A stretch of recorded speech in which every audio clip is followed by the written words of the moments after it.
Здрасти, аз съм Никола Цолов и съм състезател във Формула 3. Тук съм, за да ти разкажа за цари на моторните спортове, така че слагай каската и скачай в болида за една бърза обиколка в света на Формула 1. И правилно ме чу, нарекох колата болид. Думата идва от френски и значи състезателна кола. Но да ти кажа, болидите във Формула 1 са колкото коли, толкова и ракети. Дай обаче първо да ти кажа как се е родило това велико състезание. Всичко започва още през 1946 година. Тогава се ражда идеята за шампионат с множество състезания, наречени Гран-при. Отново от френски и значи голяма награда, с много бързи автомобили, които отговарят на определени правила. Този шампионат е наречен Формула 1 по две причини. Първо, защото думата формула обозначава правилата за дизайна на болидите и всички останали правила за пилотирането им. А цифрата 1 посочва просто, че това е първокласната формула. Първото състезание или Гран-при се провежда през 1950 година на пистата Силвърстоун в Англия.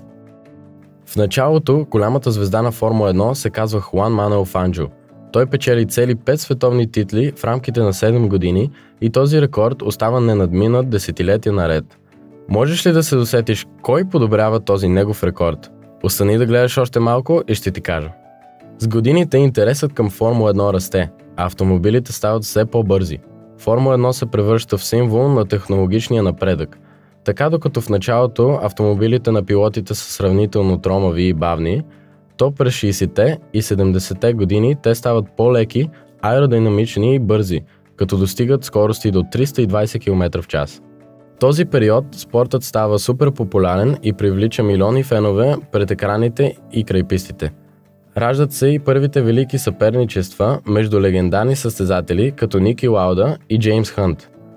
През 80-те години пък идва времето на турбодвигателите, които имат мощност от над 1000 конски сили.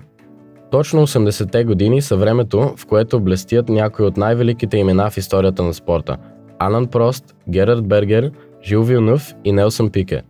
През 90-те години спортът става популярен и в България, а първото състезание в нашия ефир е излъчено по националната телевизия през 1993 година. Тогава властелини на пистата са знаменитият Михаел Шумахер, неговият голям конкурент и често посочван като най-добрия пилот в историята Айртон Сена, както и други големи състезатели като Мика Хакинен, Деймън Хил, Жан Алези. Именно Михаел Шумахер пък е човекът, който пръв подобрява рекорда на Фанджо и печели не 5, а цели 7 световни титли. В края на миналия век и началото на новия век на пистата заблестяват звездите на още пилоти, а през 2007 година своя дебют прави и феноменалният Луис Хамилтън. Той е единственият друг пилот, който като Шумахер успява да спечели цели 7 титли във Формула 1. Сред най-добрите пилоти на нашия век пък се открояват Фернандо Алонсо, Фелипе Маса, Нико Росберг, Себастиан Фетел и съвременните суперзвезди начело с Макс Верстапен и много други великолепни професионалисти. Нека сега ти разкажа малко и за правилата в спорта. Към момента все още във Формула 1 участват 10 отбора, всеки с по 2 пилоти, които се борят за точки при всяко състезание. Пилотите се състезават за титлата световен шампион, но печелят точки и за своите отбори, за които има отделна титла, тази за конструкторите. За нея се гледат общия брой точки, спечелени от 2 пилоти. Всеки отбор пък проектира собствени болиди, които трябва да отговарят на строгите правила на Международната автомобилна федерация FIA. И ще ти издам една тайна. Един болид във Формула 1 може да съдържа около 80 000 елемента и да струва десетки милиони долари. Това прави спортът един от най-скъпите в света. Колкото до състезанията, всеки сезон включва над 20 гран-прита в различни страни по света. Всяко гран-при е с продължителност до 305 км или максимум 2 часа. През 2011 година Гран-при на Канада продължи над 4 часа, но това беше по изключение заради лошото време. И да, точно така. Вали, гърми, състезанията си продължават. Как ще се наредят пилотите на старта, пък зависи от това как са се представили в квалификациите преди състезанието. То е финалът на целия състезателен уикенд, който включва 3 тренировки, квалификация и самото състезание. А питаш ли се как се печели световна титла? Ами като имаш най-много точки през сезона. Точки се дават на всички завършили в топ 10 на всяко състезание. Правилата се променят периодично, но първите трима с най-много точки винаги се качват на специалния подиум след състезанието, където по традиция се окъпват в шампанско. А ако искаш и ти някой ден да станеш пилот във Формула 1, стискам ти палци. Но да знаеш, че пътят не е никак лесен. За да станеш пилот във Формула 1 се иска не само талант, но и много упорит труд, години подготовка и финансиране.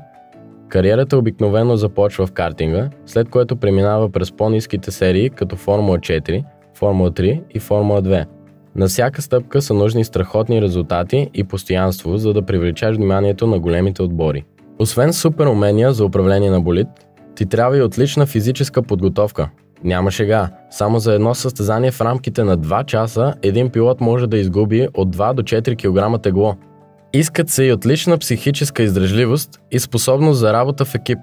Изобщо не е лесно. Конкуренцията е изключително жестока, а финансирането – предизвикателство, което прави пътя към върха достъпен само за най-талантливите и мотивирани пилоти. Затова успешните състезатели, а и семействата им отдават живота си на тази мечта.